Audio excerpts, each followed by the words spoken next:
একটা পেঁপে লইলাম, এটা এখন এটার কুসাটা চালাইম, এখন এটাতে চলিলাই।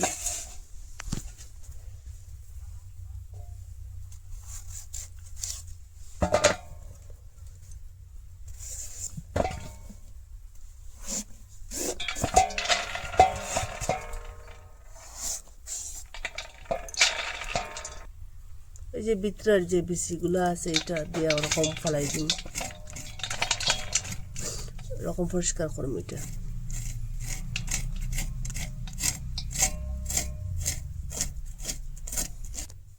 এটা পরিষ্কার করে নিচ্ছি, এখন পাকড়টা ফেলাই দিন।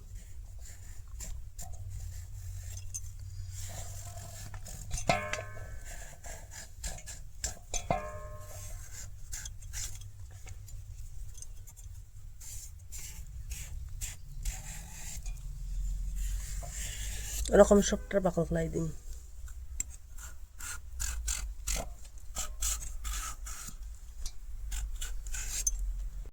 ওরকম দরবার সুবিধার লাগে একটু ছোটো করে পিসটা কাটি লিছি।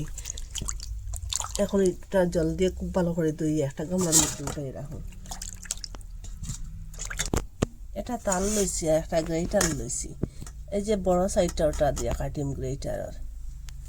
আর ফেফেটা ওরকম লইয়া আর ওরকম করে কাটিম, একবার করে ওদিকে নিম, এদিকে আবার আনতাম না, ওরকম করে কাটিম সবটা।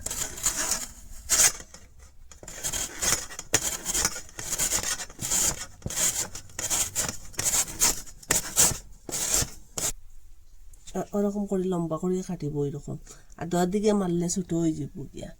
আর দা দিয়ে ওরকম করে কাটতে পারবা, চাকু দিয়েও কাটতে পারবা, আপনারা যেটা সুবিধা হইব ওটা দিয়ে কাটিবা। আমি দা দিয়ে কাটিয়া দেখাই। দা দিয়ে ওরকম পাতলা পাতলা করিয়া ওই যে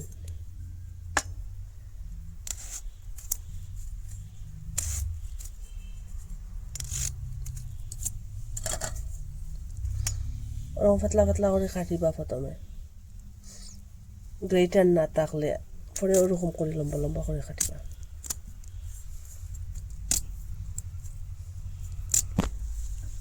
এটা দা দিয়ে কাটিয়েছি, ওরকম দা দিয়েও কাটতে পারবা, গ্রেটার দিয়েও কাটতে পারবা, যেটা সুবিধা ভালো হইব ওটা দিয়ে কাটিবা। আমি গ্রেটার দিয়ে কাটিম।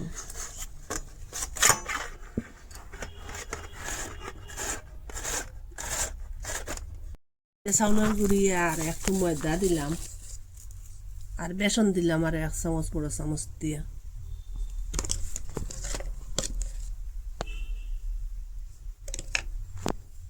লবণ দিলাম, হলুদ গুঁড়া দিলাম, মরিচ গুঁড়া দিলাম, জিরা গুঁড়া, ধনিয়া গুঁড়া, আর গোলমরিচ আর শুকনো মরিচের গুঁড়া দিলাম, আজওয়াইনের গুঁড়া দিলাম, একটু সবার গুঁড়া দিলাম, আকালি জিরার গুঁড়া দিলাম। আর এখানে পেঁয়াজ আর কাঁচা মরিচ আছে, এরকম করে পেঁয়াজ 2টা কাটিছি চিকনা চিকনা করিয়া। আর এখানে ধনিয়া কাটিয়া রাখলাম, ধনিয়াটা দিলাম।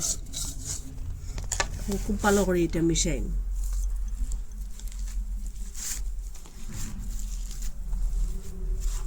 ফেফেটা এরকম খুব ভালো করে মিশাই।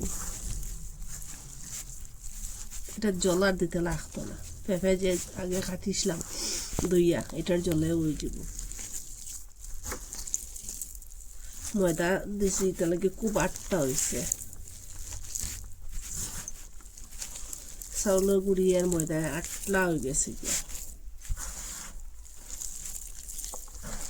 করে লিছি। এখন দিতে সুবিধা হইব, ফটফটে দিলেই তেলের মধ্যে, আমার তেলের মধ্যে দিলেই আগুনটা লো মিডিয়ামে রাখবা,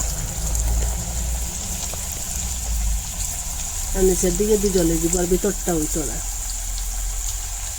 তেলটা খুব বেশি গরম হয়েছে।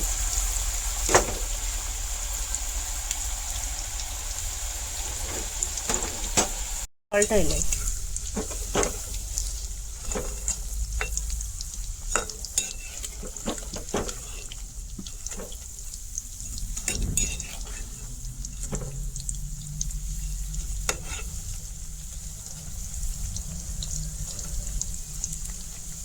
করে বাজি লিছি একটু লাল লাল করিয়া, এখন নামাইলে মেয়েটা তেলটা জুড়াইয়া বাকি যেটা আছে ওটা দিলাম।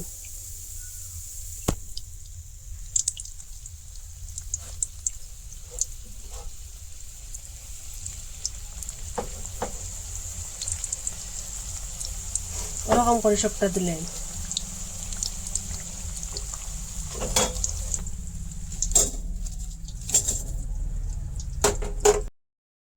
এখন আগুনটা বন্ধ করে দিলেন। ওরকম বানানি শেষ হয়ে গেছে। আপনারা ওরকম একদিন ফেফে দিয়া বড়া বানাইয়া খাইবা। আমি একটা আপনারা ভাঙ্গিয়া দেখাই দেখুন কত সুস্বাদু একটা বড়া পকোড়া যেটা বলুন আপনারা। আপনারা ওরকম একদিন ফেফে দিয়া কত তরকারি উরকারি বানাইয়া খাইন, তো একদিন ওরকম পকোড়া বানাইয়া খাইবা, বড়া বানাইয়া খাইবা। খুব স্বাদ লাগে, গরম গরম এমনিও সস্তি খাইতে হয়, চার সাথেও খাইতে পারবা, পাতার সাথেও খাইতে পারবা। আপনারা যেটা সুবিধা বুঝুন, যেটা লাগে স্বাদ বুঝুন, এটার সাথে খাইতে পারবা। একটা বড়া খাইলে মন পড়তো না, 2-3টা খাইলে এরপরে তো স্বাদ লাগবো, আরও খাইবার ইচ্ছা করবো। আপনারা কই থেকে দেখরা, ভালো লাগলে লাইক কমেন্ট শেয়ার সাবস্ক্রাইব করবা। আজকের ভিডিও এখানে শেষ, নতুন একটা ভিডিও নিয়ে ফিরে আসবো বন্ধুরা।